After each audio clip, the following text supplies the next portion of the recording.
The official opposition has made several changes to its leadership in parliament, while in Mpumalanga, there seem to still be internal ructions between Mary Padi and former public protector Busisiwe Mkhwebane. At the same time, just a few days ago, there were rumors that Floyd Shivambu, the Secretary General of the Umkhonto weSizwe party, would either be resigning or be ousted from the organization. And I have the man of the moment to talk about that. You're already smiling. I mean, it's been about, what, 8 months since you've left the EFF? It's since August 2024. Do you have any regrets? Are you still happy with your decision? How are you finding your leadership style to be in the Umkhonto weSizwe party? No, look, when I did not renew my membership of the EFF, and then I joined Umkhonto weSizwe. In the early stages, I actually had posted on social media to say that this is the best decision I have ever taken politically, and I still stick by that joining Umkhonto weSizwe is the best decision that I've ever taken in my political life, because I got to learn from the rich experience of President Zuma and many other leaders of Umkhonto weSizwe. I got to even have a much more nuanced understanding of the politics of South Africa, of the continent, and the world, and of course enrich out of a broadly theoretical perspective which we had before. I think it was a necessary and a better, far much more qualitative decision that we took to participate in Umkhonto weSizwe, and we continue to learn and be guided by President Zuma, who deeply understands our people and is in constant communication and touch with ordinary people in many parts of South Africa, but also has got a proper and correct appreciation of what is happening in the continent, in the African diaspora, and in the progressive world. So it's so far so good in terms of Umkhonto weSizwe. So with all those letters flying around, that you've been removed, or that you are possibly resigning, let's clarify that. Are you leaving, or have you been told that any moment from now you could be removed as Secretary General of the Umkhonto weSizwe party? So I'm Secretary General of Umkhonto weSizwe now. Yeah. There is no letter which was written by the president, because there have been people, we don't know where they're from now, whether they're from inside the MK or it's external forces that are trying to sow divisions within the organization, who write fake letters. With your letterhead? In the name. Yes, they've been doing that. But actually, where do they get that? It sounds like it's coming from inside. So to show that there's a possibility that it might be external forces. So inside Umkhonto weSizwe, everyone else knows that the logo of Umkhonto weSizwe has to have a gold circle around it. Right. But the fake letters have not been having a letterhead with a gold circle, and it has never been used anywhere else. So all the logos of the letterheads of Umkhonto weSizwe have had gold circle, but the ones that are fake letters, almost all of them have had either a black or a white circle around the logo of the organization. And the other thing is that I'll never resign from Umkhonto weSizwe. Never. Even if I'm not in any of its leadership structures. I did not join Umkhonto weSizwe to lead it. I joined Umkhonto weSizwe to be a member, to campaign for its ideals and a program and vision, because I think that the manner in which it's conceptualized and how President Zuma get to explain what Umkhonto weSizwe is to all of us, it's a far much more noble perspective that let us constitute a fresh national liberation movement which will draw the best lessons from the struggles against colonialism and apartheid, from the former liberation movement, which will take as well the Freedom Charter and attain all its objectives, because those that were mandated by history have failed dismally to do so, which will also have an appreciation of what the Black Consciousness movement did, which will have an appreciation of what Pan-Africanism in the South African context stood for, which will also have appreciation of those who fight for economic freedom in our lifetime stands for, because there's a proper illustration that he gives that us as black people, we stand for same aspirations because we coincidentally and collectively are oppressed by the system of colonialism and apartheid. So there is no need for us to be stratified into small unviable fiefdoms called political organizations. Let's talk about how you would characterize right now your relationship with the leader of the MK party, President Jacob Zuma. I mean, how are things there? Are you in the dog box after visiting Shivambu Bushiri in Malawi? I mean, the Daily Maverick is reporting that you're at odds with the leaders and you claimed that he'd given you his blessing. No, look, do you know, as a Secretary General and like all other Secretaries General and provincial secretaries and regional secretaries would do, there is nothing which I do without informing the president. There is no political program that I engage myself in without making the president aware. And there is no decision that I communicate to the membership of MK and externally without the president knowing. So he was aware prior to you getting on a plane and going to Malawi. I want us to be specific about that. Yeah, let me just be specific about that. So when we went to the inauguration of the president of Namibia, Comrade Triple N, she's known as Triple N, in Namibia.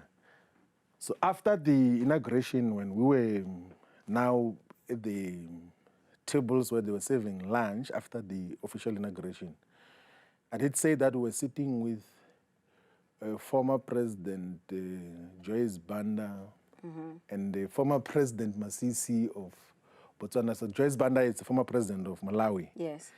And then the incumbent president, deputy president of Malawi called Michael Usi. And they both kept on saying that we want to have engagement with MK. And the president says that the Secretary General is here. He must interact through the Secretary General. If there's going to be further engagement, let's have through the Secretary General. I then went to Malawi during the Easter weekend for political engagements with former President Joyce Banda and current Deputy President Michael Usi. There's elections in Malawi in September. Yes. So there were discussions about a variety of issues which are not due for public communication in terms of the approach of the Malawi question.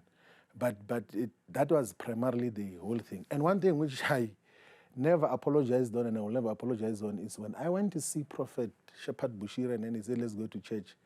I said, I will go to church.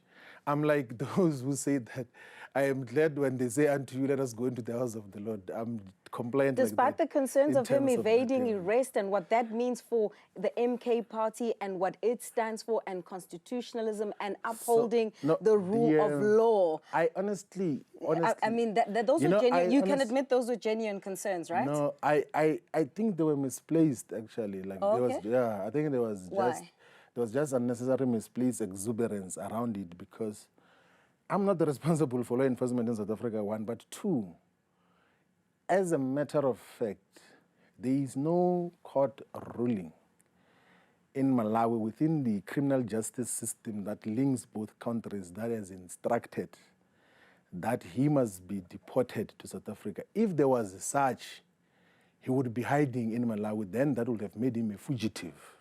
But currently there is no such because I said in one other interview that if anything, the Malawian government provides security through the state to Prophet Shepherd Bushiri in terms of what he does. There are so many projects that is involved in there which is supported by government and in full collaboration with the government. And the South African government is fully aware of that. It has got nothing to do with me. And you know, going to religious institutions is a personal choice of anyone who can do. I go to so many religious institutions. I go to even religious institutions whose faith I don't associate with for different reasons that we have to do and we have to listen to different people. But I attended the Jesus Nation Church in Malawi, because I had to listen to the sermon on the Easter weekend of 2025, and I don't think that there was anything wrong with that. Like, if South African government even from wants, an optics perspective, yes? Yeah, if South African government is looking for Shepherd Bushiri, they know what process to follow, and doesn't have to do anything with Floyd. There's no Floyd Shivambu who is going to enforce any law, because I do not have the permissibility and the constitutional or legal legislative right to could enforce any law in South Africa. But Floyd Shivambu is building up an organization. Floyd Shivambu is part of building the credibility of the Umkhonto weSizwe party. Yes. And where I'm going with this is that there have been many instances where some would say, sure, I mean, but Bushiri aside, no. I don't know if there's any wisdom as well to want to speak about what issue when there's so many other things to speak about. And that's where I'm going with it, if you let me finish my question. Okay, because there have been many instances where there seems to be internal ructions, and you've even detailed when you were still in the Youth League, you know, you detailed each year of the ANC up until 100 years. I mean, right now, where the MK party is, you're just a little over a year old, and there's been issues in Mpumalanga between Mary Padi and Busisiwe Mkhwebane. There was that social media outburst from Duduzile Zuma against you. And more recently, what many have termed the unceremonious removal of Mzansi Manyi, by the way. What would you say to the potential voter about this? And to make them believe that these are just teething problems, it's nothing to really signal that there's an implosion on the horizon. Yeah, so let's categorize the issues. So there are issues which are issues of disciplinary inquiry internally. So as a Secretary General, I can't publicly communicate or speak about issues that are subject of disciplinary inquiry. It's not allowed inside the organization itself, even in a basic legal principle and standard all over the world. There are certain things that you do not want to divert the or date the intention of by making unnecessary reflections on that. So the issues of the outburst that you've mentioned is an issue of disciplinary inquiry. Is not an issue that we can talk about. And Mzansi Manyi, what happened there? It seems so out of it. And a lot of the things, so perhaps you can appreciate there's a lot of things that you deal with internally and you say you can't share. Yeah. But when you wake up on a Tuesday and there's no ability, and I can vouch for the fact that there was no proper communication until, you know, there's a speaker, Togo Titiza, confirming it officially. I mean, it felt unceremonious. What happened there?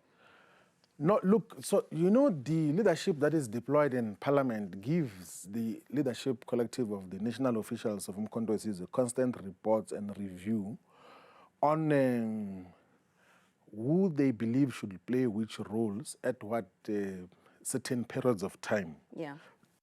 And not because of anything else that Mzansi did wrongly. There was a firm his relationship with Dr. John Hlophe. Yeah, that is not an issue. Like, if anything, the era of governance of Umkhonto weSizwe and participation in Parliament was beginning to gain stability, which we thought should be enhanced in terms of how it gets to be reported. Like, so, because in the past, we never used to have consolidated reports from the 7 provincial legislatures where MK is represented, and from the councils where Umkhonto weSizwe has got councillors, and from the National Assembly, National Council of Provinces. And both the Deputy President, who is the party leader in Parliament, and Mzansi were able to have a system of systematic reporting about all the public representatives of Umkhonto weSizwe across board. But there was consideration, not because of any wrongdoing, that let us supplement the parliamentary caucus through the designation of Colleen Makubela as a chief whip. And that will add into the work of the organization. Mzansi will be assigned different responsibilities within the National Assembly, and he will continue to excellently play a role as a public representative. Would you agree with the analysis